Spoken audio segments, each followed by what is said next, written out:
Hello everyone, welcome to How to Solver. Today in this video, I'm gonna show you how to hide time and date from taskbar in laptop. Before starting the video, please subscribe to How to Solver. So let's go. For this, you have to open your settings. Now go to time and language. Now click on date and time.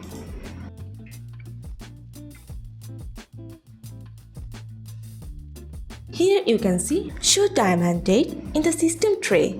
Now turn off this button. So here you can see I have turned off this button. If you turn on this button, you can see time and date in the taskbar. So guys, this is how you can hide time and date from taskbar. So guys, that's it. You can do this. I think this video is very helpful to you. If it was, then give a thumbs up and hit the subscribe button. And thanks for watching.